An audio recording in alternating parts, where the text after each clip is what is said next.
World news के sponsor हैं स्वागत, अदरक, लहसुन और मसाले 100% प्योर एंड हाइजीनिक। अस्सलाम वालेकुम, आदाब। मैं हूं खलील फरहाद। मेरे साथ देखिए वर्ल्ड न्यूज़। शुरुआत करते हैं हेडलाइन से। यूरोप की सांस फिर रुक गई। रूस ने कई यूरोपीय ममालिक को गैस की सप्लाई रोक दी। यूक्रेन का साथ देने का माना जा रहा है शाखसाना।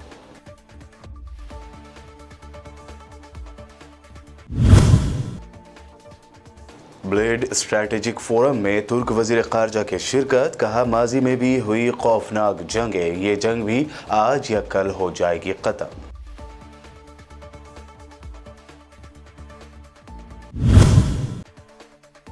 सऊदी अरब में ज़लज़ले के झटकों के बाद फैला खौफ व हरास। अल-बाहा में महसूस किए गए ज़लज़ले के झटकों की शिद्दत थी 3.62।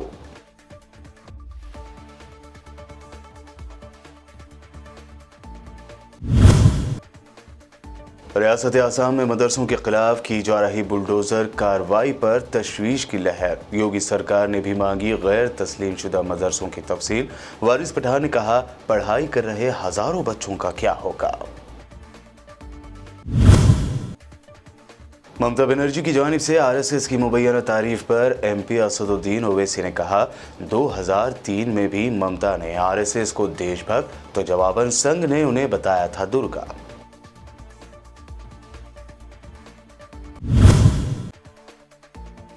कांग्रेस की भारत जोड़ो यात्रा को लेकर बढ़ी सरगर्मियां। जयराम रमेश ने कहा, बीजेपी ने निकाली थी रथ यात्रा, वो दरअसल थी भारत तोड़ो यात्रा।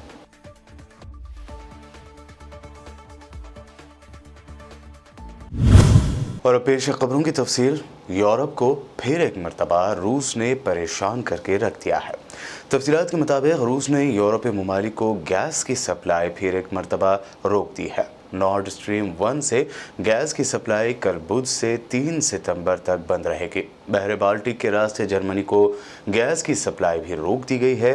यूरोपीय ममालिक को खदशा है कि रूस गैस की सप्लाई तवील अरसे तक रोक सकता है, क्योंकि इस वक्त यूरोप और रूस के दरमियान जंग जैसी सूरत हाल है। यूक्रेन के मामले पर दोनों फरीक आमने सामने हैं। यूरोप का ख्याल है कि यूक्रेन जंग की वजह से रूस पर आयद पाबंदियों के जवाब में मास्को गैस की सप्लाई में कमी कर सकता है, और उसका ये भी कहना है कि सदर पुतिन गैस को बतौर हथियार इस्तेमाल करने की कोशिश कर रहे हैं। ताहम मास्को हुकूमत इस इल्ज़ाम को हमेशा से मुस्तरद करती आई है। इंटरनेशनल एटॉमिक एनर्जी एजेंसी यानी IAEA का एक काफिला यूक्रेन में वाक़ यूरोप के सबसे बड़े पावर प्लांट ज़ापोरेज़िया का जायज़ा ले रहा है। माहिरीन की टीम के ज़ापोरेज़िया रवाना होने के बाद रूस और यूक्रेन के दरमियान कशीदगी मज़ीद बढ़ गई है। रूसी ओहदेदारों का कहना है कि जायज़ा लेने का काम एक ही दिन में ख़त्म हो जाने का इम्कान है, जबकि IAEA और यूक्रेन के ओहदेदारों ने इसमें ज़्यादा वक्त लगने की बात कही है। इस दरमियान रूस ने 1200 यूक्रेनी फ़ौजियों को हलाक करने का दावा किया है, ताहम यूक्रेन की जानिब से इसकी तस्दीक नहीं हो पाई है। वहीं रूस ने यूक्रेन के 48 टैंक, 37 बख्तरबंद जंगी गाड़ियाँ और बड़ी तादाद में असला व बारूद तबाह करने का भी दावा किया है। स्लोवेनिया के दारुल खिलाफा लोबियाना में 17वें ब्लेड स्ट्रैटेजिक फोरम के दौरान एक पैनल में तुर्की के वजीर खारजा मेवलूत चावुशोगलू ने इस बात की निशानदही करते हुए कि तारीखी तौर पर यूरोप में तुर्कों और कुछ यूरोपियों के दरमियान खौफनाक जंगें हुई हैं। उन्होंने कहा कि वो दौर अब गुजर चुका है और यूरोप में हकीकी दोस्ती फल फूल चुकी है, लिहाजा रूस और यूक्रेन के दरमियान जारी ये जंग भी आज या कल, जल्द या बदेर ख़त्म हो जाएगी। चावुशोगलू ने कहा कि हमें नहीं मालूम कि इसमें कितना वक्त लगेगा, अलबत्ता मुस्तकबिल में ऐसी ही गलतियों से बचने के लिए अहम बात इससे सबक सीखना है। तवील अरसे तक इसराइली जेल में अपनी गैर मुनसिफाना हिरासत के खिलाफ भूख हड़ताल करने वाले फ़लस्तीनी कैदी खलील ओवादोव ने अपनी हड़ताल उस वक्त ख़त्म कर दी जब इसराइल की जानिब से उनकी रिहाई पर रजामंदी का इजहार किया गया है। बता दें कि पिछले 160 दिनों से ज़्यादा अरसे से जारी भूख हड़ताल ख़त्म कर रहे फ़लस्तीनी कैदी 40 साला खलील ओवादोव को दिसंबर 2021 में इसराइली सिक्योरिटी फोर्सेस ने बिला जवाज़ गिरफ्तार किया था, लेकिन उन्होंने बगैर किसी इल्ज़ाम या मुकदमे के अपनी गिरफ्तारी के खिलाफ भूख हड़ताल शुरू कर दी थी। इसराइली हुक्काम फ़लस्तीनियों की ऐसी पकड़ धकड़ को इंतज़ामी हिरासत का नाम देते हैं। उनके वकील अहलाम हद्दाद ने रॉयटर्स को बताया कि अवादिफ की 2 अक्टूबर को रिहाई होगी और वो इस वक्त तक अस्पताल में ज़ेर इलाज रहेंगे। अफगानिस्तान से अमेरिकी क़यादत में गैर मुल्की अफवाज के इनक़िला का 1 साल मुकम्मल होने पर तालिबान जश्न मना रहे हैं। दारुल हुकूमत काबुल को रंग बिरंगी लाइटों से रोशन किया गया है, जबकि बुध को मुल्क भर में आम तातील का ऐलान किया गया। इससे पहले ये जश्न मंगल की रात से ही शुरू हो गया था। काबुल में आसमान आतिशबाजी से जगमगा उठा और तालिबान जंगजुओं की जानिब से हवाई फायरिंग भी की गई, जिसकी मुतादिद वीडियो सोशल मीडिया पर वायरल हुई हैं। काबुल में 3 सल्तनतों के खिलाफ फतूहात का जश्न मनाने के बैनर्स आवेज़ां किए गए हैं। इन सल्तनतों में साबिक़ सोवियत यूनियन और बरतानिया भी शामिल है। सरकारी इमारतों और स्ट्रीट लाइट्स पर तालिबान के सैकड़ों सफ़ेद परचम लगाए गए हैं। दारुल हुकूमत काबुल में साबिक़ अमेरिकी सिफारत खाने के करीब मसूद स्क्वायर पर तालिबान सफ़ेद परचम उठाए दिखाई दिए, जबकि वो शहर भर में गाड़ियों के हॉर्न बजाते हुए गश्त करते रहे। तबाहकुन सैलाब की मार झेल रहे पाकिस्तान में अब भी हालात संगीन बने हुए हैं। सैलाब से हलाक होने वालों की तादाद 1191 हो गई है। मुल्क के शुमाल से आने वाला सैलाबी रैला दरियाए सिंध के बंदों को तोड़ता हुआ ज़िले दादो में दाखिल हो चुका है और वहाँ 10 लाख से ज़्यादा अफराद मुतासर हुए हैं। पाकिस्तान के नेशनल डिज़ास्टर मैनेजमेंट अथॉरिटी की यौमिया रिपोर्ट के मुताबिक 14 जून से अब तक 3,500 से ज़्यादा अफराद ज़ख्मी हो चुके हैं। गुज़िश्ता 24 घंटे के दौरान में 87 अफराद ज़ख्मी हुए हैं और 27 अफराद जाँ बहक हुए हैं। इससे पहले पाकिस्तान के वज़ीर आज़म शहबाज शरीफ ने कल बुध को सूबे खैबर पख्तूनख्वा के सैलाब से मुतासरा अज़ला का दौरा किया था। उन्होंने कौम को यकीन दिलाया कि फ़ौज और मकामी इंतज़ामिया मुतासरा इलाक़ों की मदद के लिए दिन रात काम कर रही है। उन्होंने ये भी कहा कि लाखों अफराद बेघर हो चुके हैं और सैकड़ों अफराद हलाक हो चुके हैं। हुकूमत मुतासरीन को माली इमदाद मुहैया कर रही है। सऊदी अरब में उस वक्त आवाम खौफ व हरास में मुब्तला हो गई जब यहाँ ज़लज़ले के झटके महसूस किए गए। जियोलॉजिकल सर्वे के बयान में बताया गया है कि मुमलिकत के जुनूब मगरब में अलबाहा में बुध की सुबह आने वाले ज़लज़ले से इलाके में खौफ व हरास फैल गया। अथॉरिटी ने कहा कि अर्जियाती ख़तरात के मरकज़ में नेशनल नेटवर्क के स्टेशनों ने सुबह 9:39 पर ज़लज़ले का पता लगाया। रिएक्टर स्केल पर इसकी शिद्दत 3.62 थी। उन्होंने मज़ीद कहा कि इलाके का मुआयना करने के लिए एक ख़ुसूसी तकनीकी टीम रवाना की गई थी। वर्ल्ड न्यूज़ में खबरों का सिलसिला लगातार यूं ही जारी रहेगा। फिलहाल रुकते हैं एक छोटे से ब्रेक के लिए।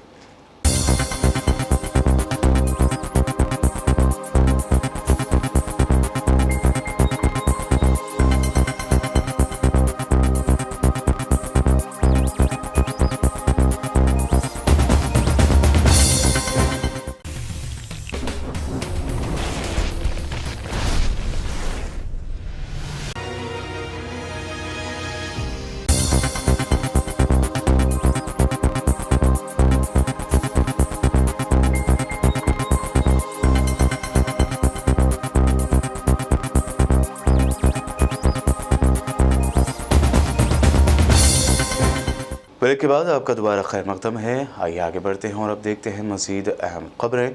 बीजेपी ज़ेर इक़्तिदार रियासतों में अब मदरसों के ख़िलाफ़ कार्रवाई तेज़ होती जा रही है।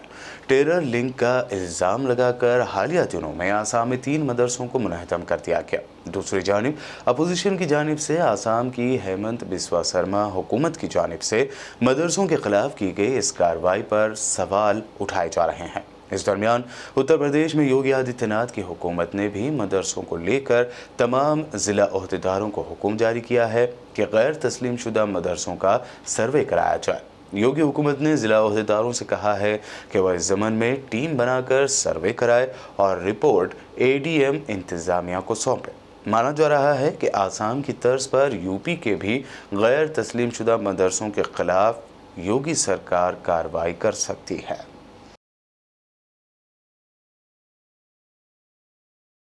इस दरमियान मजलिस इत्तेहादुल मुस्लिमीन के सीनियर लीडर और महाराष्ट्र में साबिक एमएलए रहे वारिस पठान ने आसाम की हेमंत बिस्वा सरकार पर मदरसों को मुनहदम करने पर शदीद तनकीद की। उन्होंने ट्वीट करते हुए लिखा कि आसाम की हेमंत बिस्वा सरकार एक के बाद एक मदरसों को बुलडोज़र से गिरा रही है। उन्होंने सवाल उठाया कि उन हज़ारों बच्चों का क्या होगा जो यहाँ पढ़ाई किया करते थे। सब याद रखा जाएगा। इसके साथ ही उन्होंने #स्टॉप बुलडोजिंग मदरसा इस्तेमाल किया है। अपने तेज़ व तर्रार बयानों से बीजेपी और आरएसएस को शदीद तनकीदों का निशाना बनाने वाली मगरबी बंगाल के वज़ीर आला ममता बनर्जी के तेवर अब काफ़ी नर्म दिखाई देने लगे हैं। दरअसल मीडिया में आई खबरों के मुताबिक ममता बनर्जी के हवाले से कहा जा रहा है कि उन्होंने आरएसएस के तय नर्म रवैया इख्तियार किया है। ममता बनर्जी ने कहा है कि मुझे नहीं लगता कि आरएसएस इतनी बुरी है। संघ में अभी कुछ लोग हैं जो बीजेपी की तरह नहीं सोचते। एक दिन ये सब्र ज़रूर टूटेगा। वहीं इसके अलावा उन्होंने बीजेपी पर भी तनकीद की है। उन्होंने कहा कि तृणमूल कांग्रेस की इमेज को गंदा करने की कोशिश ना की जाए, वरना किसी को नहीं छोड़ा जाएगा। ममता ने कहा कि मैंने समाज की खिदमत के लिए सियासत में एंट्री की है, लेकिन अब मुझे नहीं लगता कि मैं बहुत पहले सियासत छोड़ देती अगर मुझे पहले से पता होता कि आज की सियासत इतनी गंदी हो जाएगी। उन्होंने कहा कि जहां मुझे और मेरी फैमिली के अरकान को इतनी झूठी बदनामी का सामना करना पड़ेगा। इस दरमियान मगरबी बंगाल की वज़ीर आला ममता बनर्जी की जानिब से आरएसएस की मुबैना तारीफ पर मजलिस इत्तेहादुल मुस्लिमीन के सदर और हैदराबाद रुकन पार्लियामेंट बैरिस्टर असदुद्दीन ओवैसी ने ट्वीट करते हुए तंज किया है। उन्होंने कहा कि साल 2003 में भी ममता ने आरएसएस को देशभक्त करार दिया था। इसके बदले में संघ परिवार ने उन्हें यानी ममता बनर्जी को दुर्गा कहा था। इसके साथ ही असदुद्दीन ओवैसी ने लिखा कि ममता ने गुजरात फसादात के बाद पार्लियामेंट में बीजेपी हुकूमत का दिफा भी किया था। बता दें कि ममता ने कहा है कि आरएसएस में कई ऐसे कारकुन हैं जो बीजेपी को पसंद नहीं करते। असदुद्दीन ओवैसी ने ममता बनर्जी को उनका एक वीडियो शेयर करते हुए आगे लिखा कि आरएसएस हिंदू राष्ट्र चाहता है, लेकिन उनकी तारीख मुस्लिम मुखालिफ घिनौने जराइम से भरी हुई है। उन्होंने गुजरात नस्लकुशी के बाद पार्लियामेंट में बीजेपी हुकूमत का बचाव किया था। उम्मीद है कि तृणमूल कांग्रेस में मौजूद मुस्लिम चेहरे ममता की ईमानदारी के लिए उनकी तारीफ करेंगे। आम आदमी पार्टी के एमपी संजय सिंह ने प्रेस कॉन्फ्रेंस करते हुए बीजेपी पर एमएलएज की खरीदो फरोख्त और सरकारें गिराने का संगीन इल्जाम लगाया है। मंत्री बना दिया। भाजपा ही कह रहे हैं उत्तराखंड में हमने कैसे तोड़ फोड़ करके विधायक तोड़े थे, इसकी जांच कराओ। गोवा में हमने कैसे तोड़ फोड़ करके विधायक खरीदे थे, इसकी जांच कराओ। कर्नाटक में हमने तोड़ फोड़ करके कैसे विधायक खरीदे थे, मंत्री पद का कैसे लालच दिया था, इसकी जांच कराओ। मध्य प्रदेश में हमने कैसे विधायक तोड़े थे, मंत्री पद का लालच दिया था, एक सरकार को गिराया था, इसकी जांच कराओ। भाजपा ही कह रहे हैं पूरे देश में उन्होंने कैसे तोड़फोड़ की थी, इसकी जांच कराओ, इसकी जांच कराओ। अरे भोला बालक भाजपाइयों, तुम्हारी पार्टी के बारे में कहा जाता है कश्मीर से लेके कन्याकुमारी तक रात को जब विधायक सोता है तो मां कहती है बेटा सो जा वरना अमित शाह आ जाएगा। मां कहती है बेटा सो जा वरना अमित शाह आ जाएगा। पूरे देश में विधायकों की खरीद फरोख्त करके लोकतंत्र की हत्या करने का काम एक सीरियल किलर बन गई है भारतीय जनता पार्टी। भारतीय जनता पार्टी वो पार्टी है जिसने एक नहीं कई राज्य सरकारों की हत्याएं की हैं। और मुझे अफसोस है कि दिल्ली में जब उनका ऑपरेशन लोटस फेल हो गया, दिल्ली में जब विधायकों को खरीद फरोख्त करने, पार्टी तोड़ने की ऑपरेशन लोटस की प्रक्रिया फेल हो गई, तो कह रहे हैं इसकी जांच कराओ। कल पूरे नेशनल टीवी पर तेलंगाना के वज़ीर आला केसीआर और बिहार के वज़ीर आला नीतीश कुमार के दरमियान होने वाली मुलाकात की हर अपडेट बताई गई। उनकी इस मुलाकात पर पूरे मुल्क की निगाहें टिके हुए थे। ऐसे में जब ये दोनों सीएम्स एक प्रेस कॉन्फ्रेंस कर रहे थे तब एक अजीब व गरीब सूरत हाल पैदा हो गए। जब केसीआर मीडिया से बात ही कर रहे थे कि नीतीश कुमार जाने के लिए उठ खड़े हुए। दरअसल एक सहाफ़ी की जानिब से अपोजिशन के इत्तेहाद और अपोजिशन के पीएम के दावेदार के बारे में सवाल पूछा गया। तब जहां इस सवाल से नीतीश कुमार झल्ला गए तो वहीं सीएम केसीआर सहाफ़ी के सवाल का जवाब देने लगे। इस मौके पर नीतीश कुमार बार बार यही कहते नजर आए कि ऐसे सवाल क्यों पूछे जा रहे हैं। वहीं केसीआर नीतीश कुमार का हाथ पकड़कर बार बार उन्हें बिठाते नजर आए। विपक्षी एकता में कांग्रेस पार्टी की क्या भूमिका रहेगी? राहुल गांधी क्या प्राइम मिनिस्टर के दावेदार रहेंगे? क्योंकि कांग्रेस पार्टी कहती है कि अरे ये सब सवाल काहे के लिए राहुल गांधी है। देखिए ऐसा है, सिंपल बात है। मैंने साफ कह दिया कि आप होशियार हैं, मैं आपसे भी होशियार हूँ। मैंने कह दिया है। जो कहिएगा वही बात। भैया सुनिए ना प्लीज। मैंने बता दिया है। मैंने उनका नाम लिया तो ऐसा है, हम जरूर बैठेंगे। भाजपा के जितना विरोधी दल है इस देश में, उनको सब एकजुट करने की हर संभव प्रयास हम करेंगे। अब इससे बढ़िया बात आपको क्या कहना? इसके बाद में बैठक में सर्वानुमति से, सर्वसहमति से जो बात निकल कर आती है वो विस्तार रूप में हम आपको बताएंगे। विकास बिना ब्राह्मण के कोई शादी होता ही नहीं है, आपके बगैर कोई चीज हो ही नहीं सकता। उसमें नीतीश जी का नाम प्रकट होगा। वो बोलना चाह रहे हैं। अब चलिए नहीं, झूठ मूठ नहीं आपका मन। अब इसके चक्कर में मत करेंगे।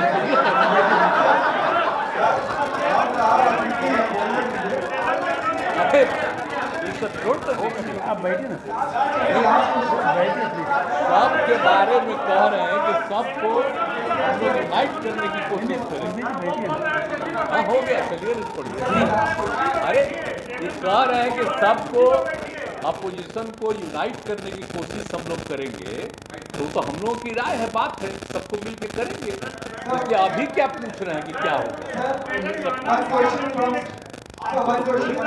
अरे इतना अच्छा आपको बोल दिए सब तरह। कांग्रेस की जानिब से निकाली जा रही भारत जोड़ो यात्रा की सरगर्मियों के दौरान सीनियर कांग्रेस लीडर जयराम रमेश ने कहा कि भाजपा की जानिब से 1992 में निकाली गई रथ यात्रा भारत तोड़ो यात्रा थी, जिससे मुल्क में नफरत को बढ़ावा मिला। The Rath Yatra divided the country. Number one. The Rath Yatra was a Roth Yatra. It was born out of anger. Bharat Jodo Yatra is born out of peace, harmony, amity, brotherhood, sisterhood. Jharkhand शरिया कानून की तरफ बढ़ रहा है। Media से बात करते हुए मध्य प्रदेश के वजीर दाखिला नरोत्तम मिश्रा ने ऐसा क्यों कहा, आइए देखते हैं। झारखंड में जिस तरीके की परिस्थितियां हैं और खास तौर पर अभी कुछ बच्चों ने टीचरों को बांधकर पीटा, इसके पहले एक बच्ची को जलाने की घटना हुई है और फिर एक जगह जुम्मे की जो है छुट्टी कर दी स्कूलों में। देखो, झारखंड में बेटी को जिंदा जलाना, शिक्षक को पेड़ों से बांध देना, ये शरिया कानून की तरफ जाता हुआ प्रदेश दिखाई देता है। क्योंकि सरकार पूरी छत्तीसगढ़ में पर्यटन पे है। ये पूरी की पूरी सरकार और ऊहापोह की स्थिति होगी, सरकार ही पूरी किम कर्तव्य विमूढ़ होगी, तो इस तरह की तो घटनाएं घटेंगी ही। और मुझे लगता है कि इस पर कोई ना कोई कठोर निर्णय होना चाहिए। और अब आखिर में हेडलाइंस पर एक और नजर। यूरोप की सांस फिर रुक गई। रूस ने कई यूरोपीय ममालिक को गैस की सप्लाई रोक दी। यूक्रेन का साथ देने का माना जा रहा है शाखसाना।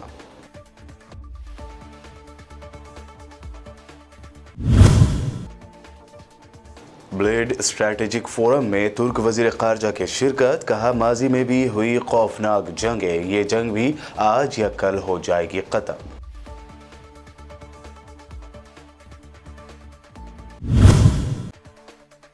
सऊदी अरब में ज़लज़ले के झटकों के बाद फैला खौफ व हरास। अल-बाहा में महसूस किए गए ज़लज़ले के झटकों की शिद्दत थी 3.62।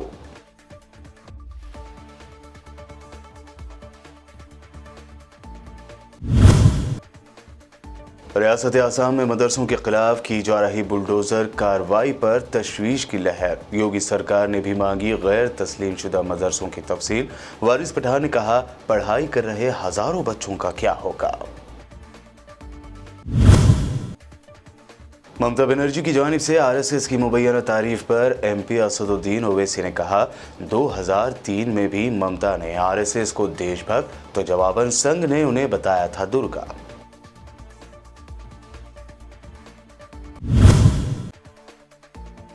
कांग्रेस की भारत जोड़ो यात्रा को लेकर बढ़ी सरगर्मियां। जयराम रमेश ने कहा, बीजेपी ने निकाली थी रथ यात्रा, वो दरअसल थी भारत तोड़ो यात्रा।